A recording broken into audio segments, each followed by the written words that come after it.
Imagine you're 80 years old. You lived your life, you built relationships, you chased your dreams. Hopefully you created a life you're proud of. And now imagine your younger self. Exactly the age you're right now, that walks into the room to meet that person and asks just one question. What do you wish I knew before it was too late? The lessons that change our life are often incredibly simple. It's nothing complicated. The problem is that most people learn them only after paying price for ignoring them for too long. So if you're in your 20s, I really hope you learn these lessons while there is still time. Number 1, you will never feel ready. Let me ask you something. What are you currently waiting for? Maybe it's applying for an internship, starting that YouTube channel or Instagram account, booking that solo trip, starting a new business, sending that message that you have in your drafts for too long but you still don't have the courage to send it to that person. Whatever it is, you probably convinced yourself that you'll do it once you're ready.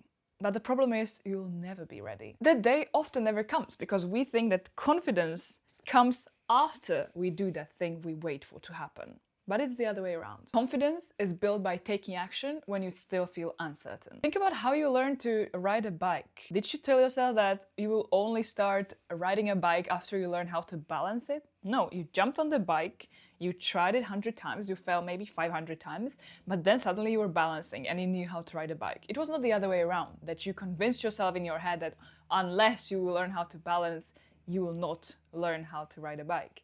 So think about this also in other areas of your life. Why do we approach everything else in life through this wrong lens? We wait until we are somehow qualified to begin. And that's so wrong. Life rewards movement, not perfection. Every opportunity that have happened to me that I've been grateful for happened only because I have acted before I felt ready. Studying abroad, starting this YouTube channel, talking to people I admire. None of these decisions felt comfortable, but because I did it before I felt ready, here I am, continuing with my YouTube channel, doing all other things. If I had waited until I felt completely prepared, I would probably still be waiting until this moment. So the biggest risk isn't failing, it's waiting until the moment when the opportunity suddenly disappears. And that's when you should feel the biggest regret. And that happens to all of us all the time, that we wait for something and then it's suddenly not possible because the opportunity passed. The opportunities come and go and we need to be the smart ones, deciding to be brave and taking action before we feel like taking the action. So don't wait until you feel fearless, because sometimes the fear makes you postpone your decisions that will be invisible until years to come, but then you realize that, oh no,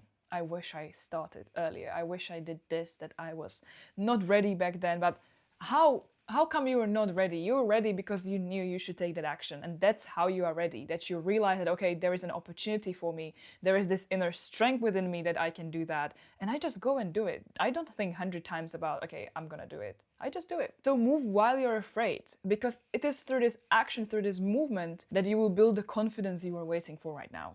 Don't wait and start doing the thing right now. The best investment is in yourself, not in stocks. Everyone talks about investing. Invest your money, invest early, and let the compound interest do the work. But let's look at it from a different perspective. If you invest in yourself, in your education, in your learning, you create from yourself the most valuable asset that will keep bringing you returns in the long future. Think about it like this. Every skill you learn, every book you read, every podcast you listen to, every new event you attend, is like adding more money to this savings account. And unlike the financial wealth that is based on volatile markets and things you can't predict, this investment in yourself cannot be taken away from you. When you're young, you possess something incredibly valuable: time, energy, and curiosity.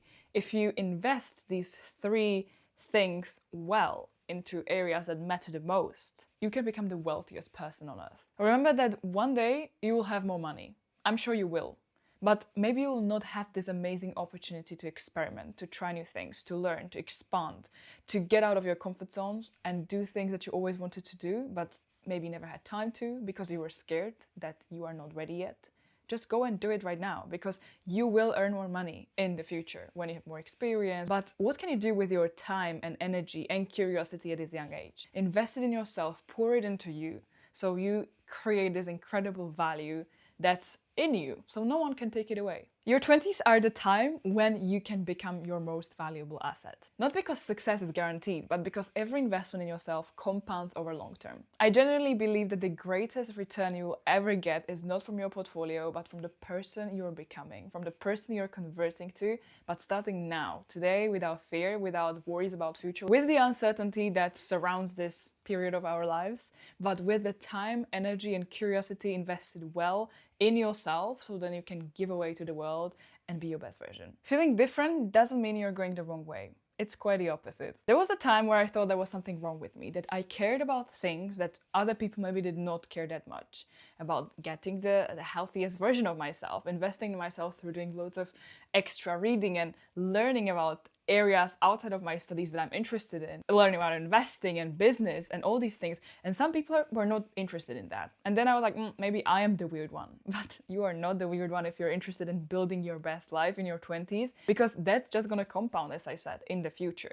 So whenever you get this feeling that, okay, I'm a bit different and I'm doing something that not every other person I meet on a day-to-day basis is doing, take it as a good sign, because it means you are on the path that not everyone takes. Only those that are willing to go through the hard parts of building businesses and learning and creating content, let's say, it means you're on the right track, not that you are different in the wrong way. Building meaningful things in your 20s is much more valuable than spending another night out. It's so nice to go out and party, I love that, but I don't need to do it every single day. I prefer doing it once a week and the rest of the time investing in myself, into building my future empire. At first this difference feels uncomfortable, for sure. Nobody likes the feeling that they do not fit in. But eventually I realized something. If your goal is to build an uncommon life that not every other person has, then you need to be willing to live also your day-to-day life in an uncommon way. You can't expect extraordinary life by doing ordinary choices. Growth can look a bit strange to those on the outside. They might wonder why you spend your weekends working, or why you spend hours of your free time creating content for months to come, why you're waking up early, why you're investing in courses instead of new clothes. But it's okay, because those people who decide to change their life in this way always look different to those other people before the results of this action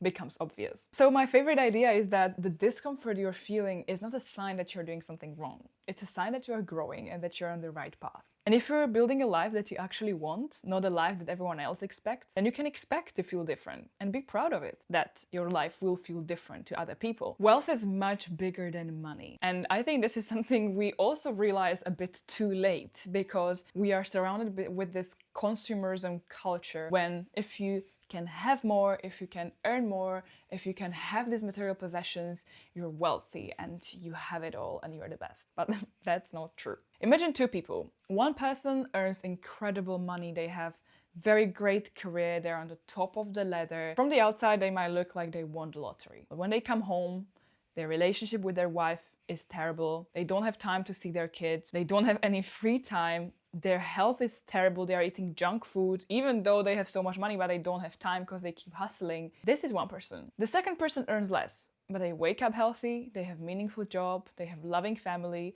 they have time for themselves, they have time to build their own wealth, to invest in themselves as the most valuable asset. They know that they are not living for the money, but they are creating the life they truly want. Who is actually wealthier from these two people? Money matters, definitely, but there are also other types of wealth that you need in your life. Your character is your wealth, your integrity is your wealth. Your faith and purpose is your wealth. Your health is your wealth. Your relationships are wealth. So do not think this narrow way that, okay, when I earn a lot of money, I will be wealthy. You need all of these areas to live wealthy, rich life. The strongest foundation you can build in your 20s is not your bank account. It's your values. Because if your values remain strong, then building everything else will become so much easier. The people you love won't be here forever.